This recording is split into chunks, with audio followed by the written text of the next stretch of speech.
July 10th, 2016. Two men are walking into the entrance of a bank in Taipei. They're wearing medical masks and fisher hats. One of them guards the entrance, while the other stands in front of the ATM. He doesn't do anything though. He doesn't withdraw money with a card, nor does he try to blow it up. He just waits. And then something curious happens. The ATM starts spitting out banknote after banknote. All he has to do is collect the money. As a stranger approaches, they immediately abort and leave. The stranger will find the cash just lying there. Even though it doesn't exactly look like it, he just walked into a massive heist. While those two men collected their money, 20 others did the same thing at other branches. This is just one puzzle piece of a larger operation, a 2-year-long sophisticated attack that shook the global financial system to its core. More than 100 banks in over 30 countries with stolen funds amounting to roughly $1 billion. One of the biggest bank heists in history, orchestrated by hackers. The Carbanak Group. They are led by one elusive mastermind. But on this one night in Taipei, he and his team made a crucial mistake.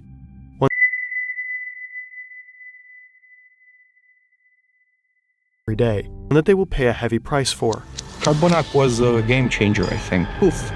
The attackers, they have the password of the administrator. So at that point we knew that they were watching what we were doing. It's very hard to arrest a piece of code.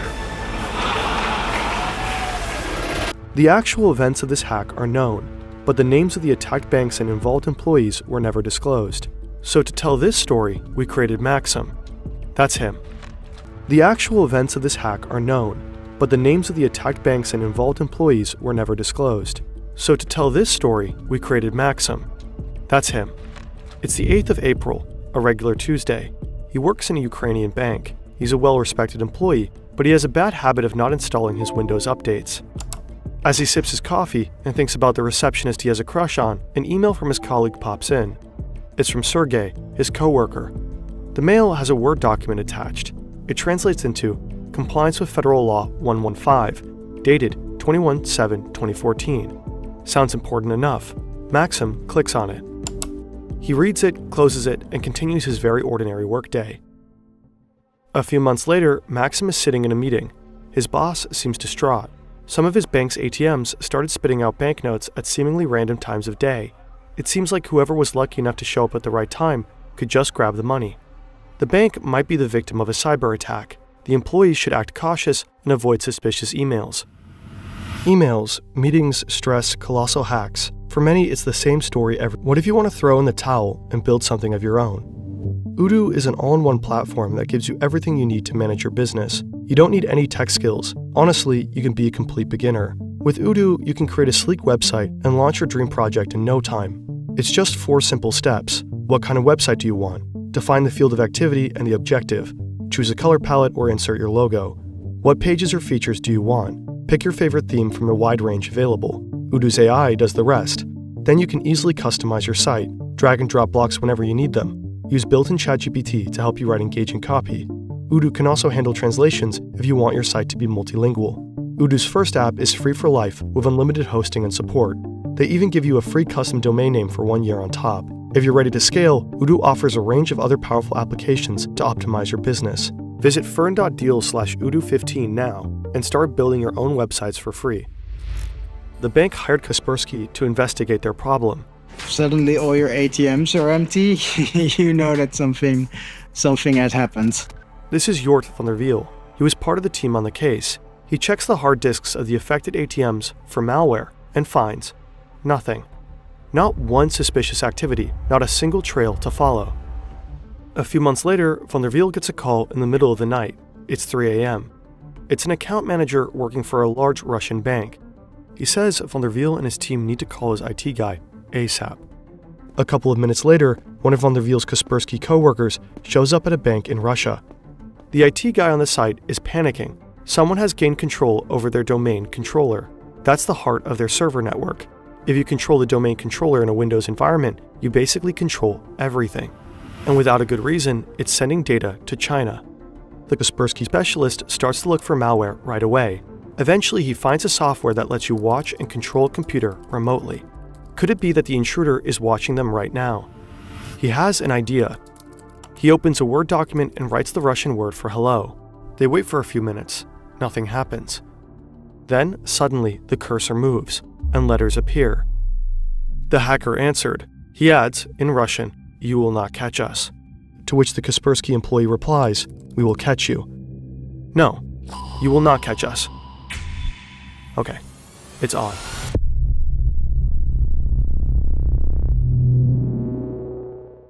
It will take some time, but eventually the Kaspersky team finds the malware. It is similar to the Garburb Trojan. One configuration file of the malware is called Ananac, so the team decides to call it Carbonac. This incident at the Russian bank gave Van der Wiel and his colleagues hints about what is going on, and they link it all back to those hacked ATMs in Ukraine. Now they can reconstruct how the Carbonac hackers operate. So let's wind back. This is one of the Carbonac hackers.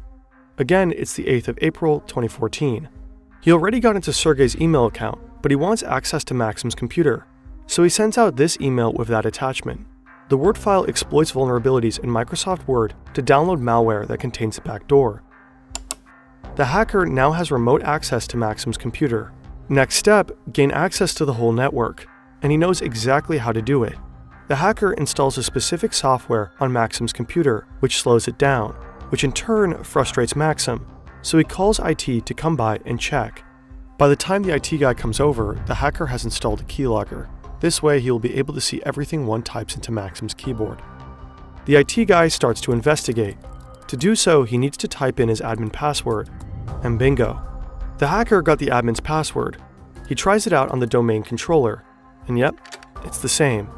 Now he can go look for the computer in the network that controls the money transfers and the ATMs. But he doesn't attack right away.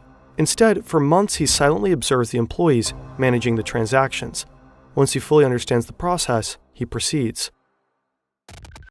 To steal the money, the Carbonac group developed 3 different methods.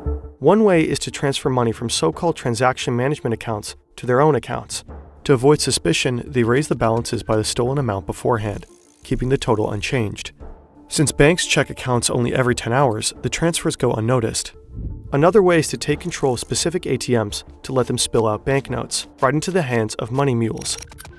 These are men hired through the Moldovan mafia who collect the money and send it to their bosses. In exchange, they get to keep a small cut. The third method is the most sophisticated. The hackers set up a couple of bank accounts in the names of their money mules, including debit cards. Then they make sure they all have the same small amount on it, let's say $3.33. Then they update the bank's database, exchanging that $3.33 for $1 million. Suddenly, all the money mules have $1 million on their bank account. Now they just use their debit cards to withdraw the cash. As a side effect of the database update, some broke bank customers will suddenly find themselves to be millionaires. The better the Kaspersky team understands the methods of the Carbonac group, the more they begin to grasp how complex this operation is. Kaspersky teams up with Europol, major European banks, and various national law enforcement agencies to hunt them down. They're able to take down some of their servers, but then the hackers start using different tools and continue to work under the radar. By the beginning of 2015, Carbonac has robbed at least 100 financial institutions in almost 30 countries. Most of the victims are in Russia, but also in the US, China, and Europe. Within 2 years, they steal roughly $1 billion. They appear to be unstoppable, until someone screws up.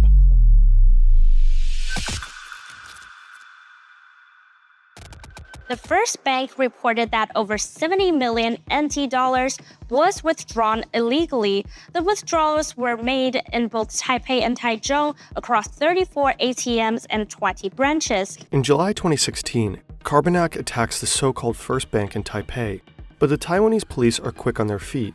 Very quick. 我们从被盗领的 ATM 的影像先去调。 At least 500 police officers checking the CCTVs. We track all the footage from the ATMs and back to the hotels of all the suspects. 这一个车手的一个身份，陆陆续续，接下来3、4天的时间，全部把22位的一个身份22 money mules, most of them Russian, the rest from Eastern European countries. 19 of them successfully flee Taiwan, but 3 remain in the country with the money.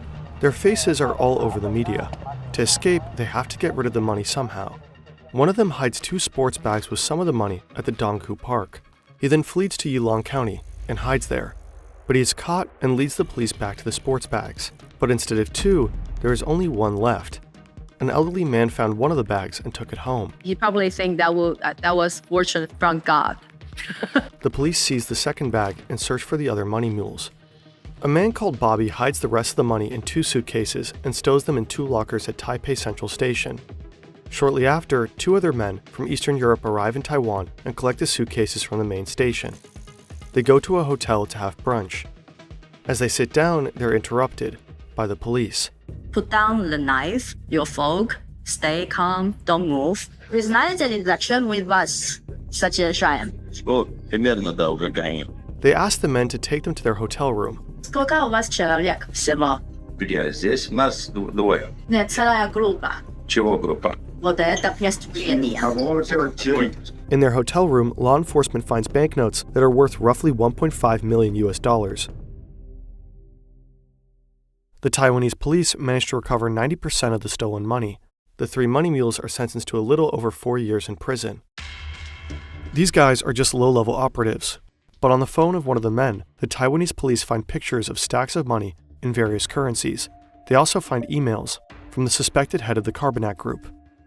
Europol, the FBI, cybersecurity companies, and several authorities from different countries work tirelessly to find the Carbanak mastermind. Little do they know he is hiding all the way across the globe, living a life in luxury.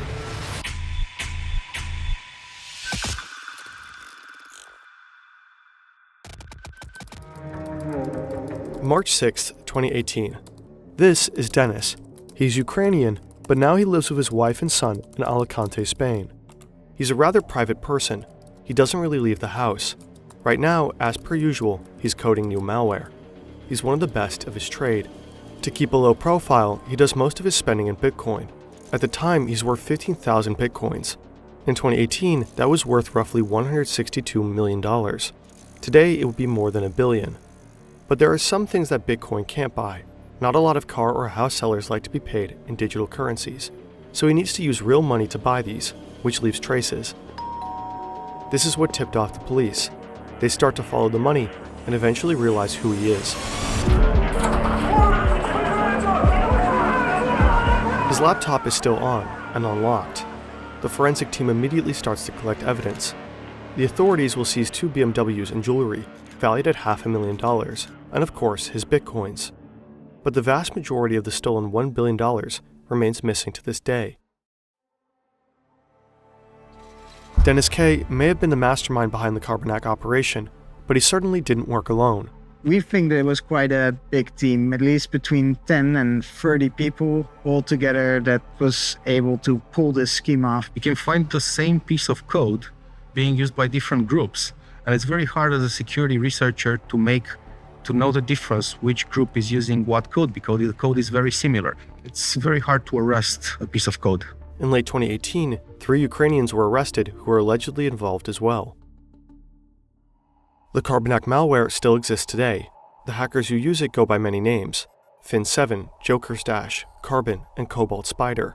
Experts suspect that those Russian cybercriminals are given free rein by the Russian government in order to cause chaos in the Western world.